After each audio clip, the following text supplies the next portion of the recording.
इथंच कशाला आणायचे त्या मशीन्स? कारण ते 2 दिवसांनी पण आणू शकत होत्या किंवा 2 दिवस आधी पण आणू शकत होत्या, आजच का? कारण इथं जे आम्ही आयुष्यातलं जे काही कष्टानं त्यांनी कमवलेलं आहे, जे मतदारांनी मिरज मतदारसंघातल्या सर्व माता बहिणी बंधूंनी जे आमचं मतदान इथं सीलमध्ये करून आम्हाला ठेवलंय, त्या तिथं जी का मशीन्स आल्या त्या आम्हाला संशयास्पद वाटतंय. तरी आमचा एक विषय आहे, आम्ही शासनाला विचारू शकतो, कलेक्टर साहेब असून दे किंवा डेप्युटी कलेक्टर साहेब असून किंवा निवडणूक अधिकारी साहेबांना आमची विनंती आहे, त्यांनी ह्या मशीन्स काय असतील त्या आलेल्या नवीन त्यांनी बाहेर ठेवाव्या. 2 दिवसानंतर मतमोजणी झाल्यानंतर त्यांनी काय करायचं तो डिसिजन घ्यावा.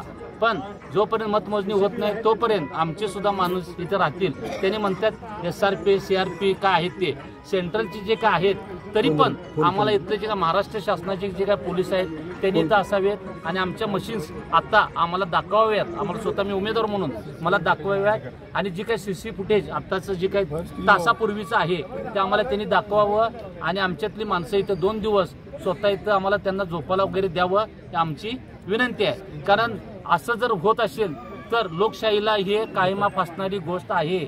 आम्ही एवढं कष्ट करून जीवाचं रान करून आम्ही मतदारांकडून अक्षरशः विनंती करून आम्ही त्यांचे मत आमच्या झोळीत घेतोय आणि हे झोळीतलं मत जर असं होत असेल तर आमच्यावर अन्याय होईल. हे आम्ही हात जोडून विनंती करतोय. आमचं जे काय आहे ते आमचं आम्हाला राहावं, त्यासाठी आम्ही आज इथं आम्ही सगळं होऊन दे, आम्हाला शांततेत आम्हाला सर्व करायचं आहे ही आम्हाला विनंती आहे. तरी महाराष्ट्र शासनानं आम्हाला आमच्यावर दखल घ्यावी. जे EVM मशीन मिरजेच्या वैरण बाजार येथील शासकीय गोदामामध्ये जमा करण्यात आलं होतं, त्या ठिकाणी आज 21 तारखेला सायंकाळी 7च्या दरम्यान मला काही फोन आले की असं झालं आहे आणि बाहेरच्या ST बसेस या आतमध्ये चालल्यात आणि आतल्या गाड्या बाहेर चालल्यात. त्यानंतर मी येऊन प्रत्यक्ष बघितलं आणि बघितल्यानंतर त्यांचं निवडणूक अधिकाऱ्यांचं म्हणणं असं होतं की ज्या जिल्ह्यातल्या मोकळे राहिलेले EVM आहेत ते साठवण्यासाठी आपण इथं जिल्हाधिकाऱ्यांनी आदेश दिल्यामुळे आपण इथं आणलोय. पण मी त्यांना प्रश्न उपस्थित केला की एखादा हॅकर EVM हॅक होणार का नाही, होत आहे का नाही हे जगाला माहिती आहे, आज सगळ्यांना ज्ञात आहे.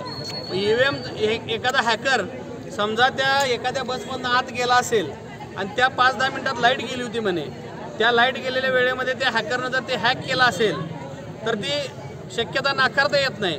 म्हणून मी निवडणूक अधिकाऱ्यांना विचारलं आपण इथं जामर बसवला होता का, तर त्यांचं म्हणणं आलं जामर बसवण्यासंदर्भात काही तरतूद नाही. त्यामुळं आत्ताच्या झालेल्या घटनेमुळं या मिरज विधानसभा क्षेत्रातील सर्व मतदारांच्या मध्ये आणि उमेदवारांच्या मध्ये संशय निर्माण झालेला आहे.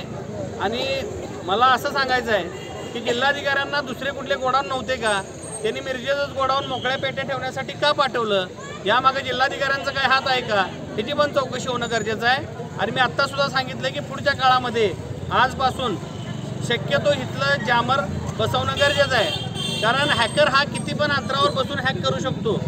त्यामुळं ही पारदर्शीपणानं जी निवडणूक व्हायला पाहिजे तिथं लोकशाहीचा गळा घोटण्याचं काम सुरू असल्याची शंका सगळ्यांच्या मनात निर्माण झालेली आहे.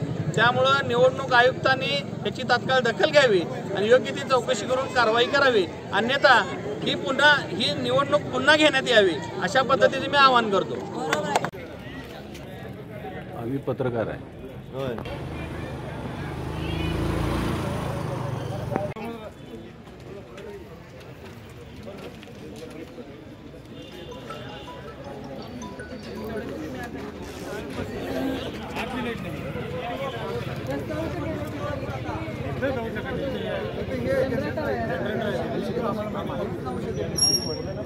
संबंध